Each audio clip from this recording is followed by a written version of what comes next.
जय श्री कृष्णा। राजा जनक जी अपने परिवार सहित श्री राम जी, सीता जी और लक्ष्मण जी से मिलने वन में आ पहुंचे हैं। श्री राम जी के प्रेम के बिना ज्ञान शोभा नहीं देता, जैसे कर्णधार के बिना जहाज।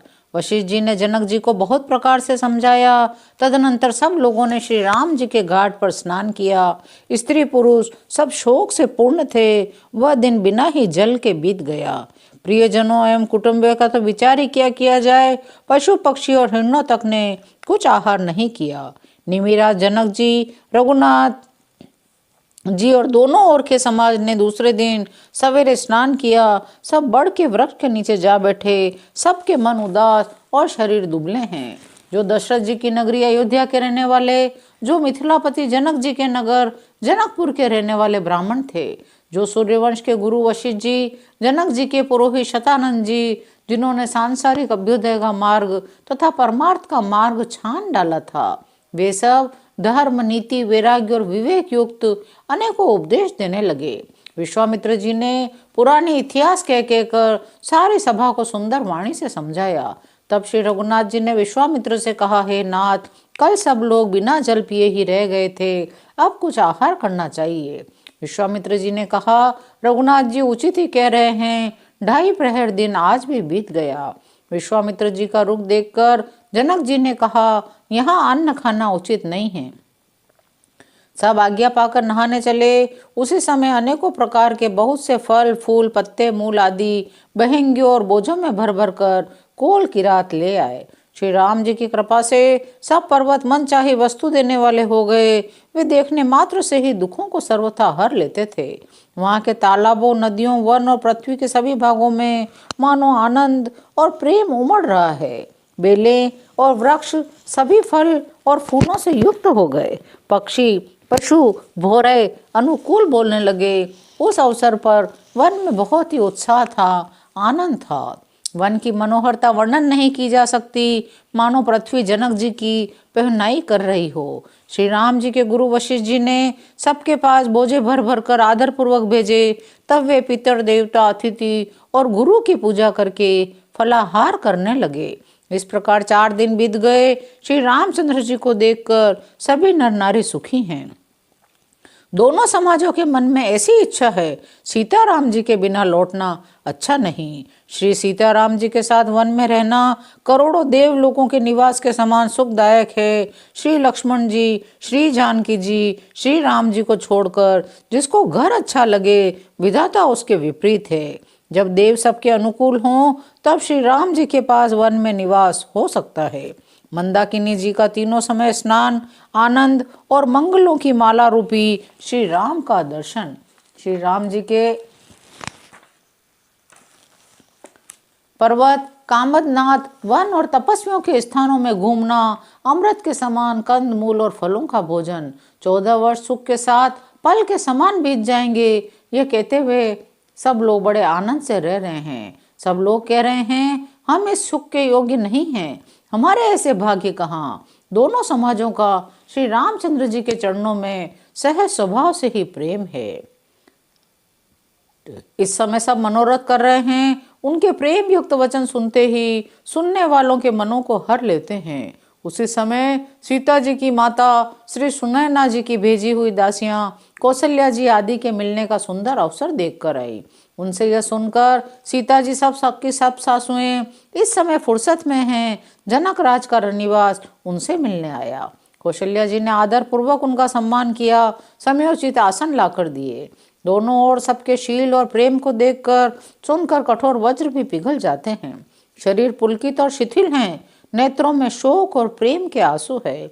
सब अपने पैरों के नखों से जमीन कुरेदने और सोचने लगी, सभी श्री सीताराम जी के प्रेम की मूर्ति सी हैं।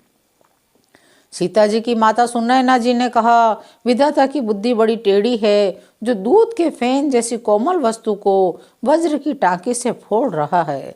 जो अत्यंत कोमल और निर्दोष हैं, उन पर विपत्ति ढा रहा है। अमृत केवल सुनने में आता है, विष जहाँ तहाँ प्रत्यक्ष देखा जाता है। विधाता की सभी करतूतें भयंकर है। जहाँ तहाँ कौवे, उल्लू और बगुले दिखाई देते हैं, हंस तो एक मान सरोवर में ही है। यह सुनकर देवी सुमित्रा जी शोक के साथ कहने लगी, विधाता की चाल बड़ी ही विपरीत और विचित्र है, जो सृष्टि को उत्पन्न करके पालता है फिर नष्ट कर डालता है। कौशल्या जी ने कहा, किसी का दोष नहीं, सुख दुख हानि लाभ सब कर्म के अधीन है। कर्म की गति कठिन है, उसे विधाता ही जानता है। जो शुभ और अशुभ सभी फलों का देने वाला है, ईश्वर की आज्ञा सभी के सिर पर है। हे देवी, मोह व सोच करना व्यर्थ है। विधाता का प्रपंच ऐसा ही अचल और अनादि है। महाराज के मरने और जीने की बात को हृदय में याद करके जो चिंता करती हैं, वह तो हे सखी हम अपने ही हित की हानि देखकर करती हैं। सीता जी की मां ने कहा, आपका कथन उत्तम और सत्य है। आप पुण्यात्माओं के सीमा रूप अवधपति महाराज दशरथ जी की ही तो रानी हैं, फिर भला ऐसा क्यों न कहेंगी। कौशल्या जी ने दुख भरे हृदय से कहा, श्री राम लक्ष्मण और सीता वन में जाएं, इसका परिणाम तो अच्छा ही होगा, बुरा नहीं। मुझे तो सिर्फ भरत की चिंता है। ईश्वर के अनुग्रह और आपके आशीर्वाद से मेरे चारों पुत्र और चारों बहुएं गंगा जी के जल के समान पवित्र हैं। मैंने कभी श्री राम की सौगंध नहीं की, जो आज श्री राम की शपथ करके सत्य भाव से कहती हूँ। भरत के शील गुण नम्रता बड़प्पन भाईपन भक्ति भरोसे और अच्छेपन का वर्णन करने में सरस्वती जी की बुद्धि भी हिचकती है। सीप से कहीं समुद्र उलीचे जा सकते हैं। मैं भरत को सदा कुल का दीपक जानती हूँ। महाराज ने भी बार बार मुझे यही कहा था, सोना कसौटी पर कसे जाने पर, रत्न पारखी के मिलने पर ही पहचाना जाता है। वैसे ही पुरुष की परीक्षा समय पड़ने पर उसके स्वभाव से ही हो जाती है। आज मेरा ऐसा कहना अनुचित है। शोक और स्नेह में विवेक कम हो जाता है। लोग कहेंगे मैं स्नेहवश भरत की बड़ाई कर रही हूँ। कौशल्या जी की गंगा जी के समान पवित्र करने वाली वाणी सुनकर सब रानियां स्नेह के मारे विकल हो उठी। कौशल्या जी ने धीरज धरकर कहा, हे देवी मिथिलेश्वरी, सुनिए। ज्ञान के भंडार श्री जनक जी की प्रिया, आपको कौन उपदेश दे सकता है। हे रानी, मौका पाकर आप राजा को अपनी ओर से जहाँ तक हो सके समझा कर कहिएगा, लक्ष्मण को घर रख लिया जाए, भरत वन को जाए। यदि यह राय राजा के मन में ठीक जच जाए तो भली भांति खूब विचार कर ऐसा यत्न करे। मुझे भरत का अत्यधिक सोच है। भरत के मन में गूढ़ प्रेम है। उनके घर में रहने में मुझे भलाई नहीं जान पड़ती। कौशल्या जी का स्वभाव देखकर, उनकी सरल और उत्तम वाणी को सुनकर सब रानियां करुण रस में निमग्न हो गई। सिद्ध योगी और मुनि स्नेह से शिथिल हो गए। सारा रनिवास देखकर थकित रह गया, निस्तब्ध हो गया। तब सुमित्रा जी ने धीरज धर के कहा, हे देवी, 2 घड़ी रात बीत गई है। यह सुनकर कौशल्या जी बोली, अब आप शीघ्र ही डेरे को पधारिए। हमारे तो अब ईश्वर ही गति हैं, अथवा मिथिलेश्वर जनक जी ही सहायक हैं। कौशल्या जी के प्रेम को देखकर, उनके विनम्र वचनों को सुनकर जनक जी की प्रिय पत्नी ने उनके पवित्र चरण पकड़ लिए और कहा, हे देवी, आप राजा दशरथ की रानी श्री राम जी की माता है। आपको ऐसी नम्रता उचित ही है। प्रभु अपने नीच जनों का भी आदर करते हैं। अग्नि धुएं को और पर्वत घास को अपने सिर पर धारण करते हैं। हमारे राजा तो कर्म मन और वाणी से आपके सेवक हैं। सदा सहायक तो श्री महादेव पार्वती जी हैं। आपका सहायक होने योग्य जगत में कौन है। दीपक सूर्य की सहायता करने जाकर कहीं शोभा पा सकता है। देवता नाग और मनुष्य सब श्री रामचंद्र जी की भुजाओं के बल पर अपने अपने स्थानों में सुख पूर्वक बसेंगे।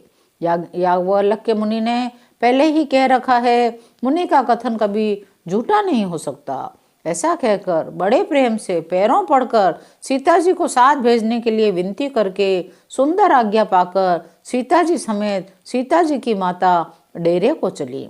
जानकी जी अपने प्यारे कुटुंबियों से जो जिस योग्य था उससे उसी प्रकार मिली। जानकी जी को तपस्विनी के वेश में देखकर सभी शोक से अत्यंत व्याकुल हो गए। जनक जी श्री राम जी के गुरु वशिष्ठ जी की आज्ञा पाकर डेरे को चले। उन्होंने सीता जी को देखा। जनक जी ने अपने पवित्र प्रेम और प्राणों की पाहुनी जानकी जी को हृदय से लगा लिया। उनके हृदय में वात्सल्य का समुद्र उमड़ पड़ा। राजा का मन मानो प्रयाग हो गया। आज की कथा यहीं विराम लेती है। शेष अगले अंकों में। जय श्री राम।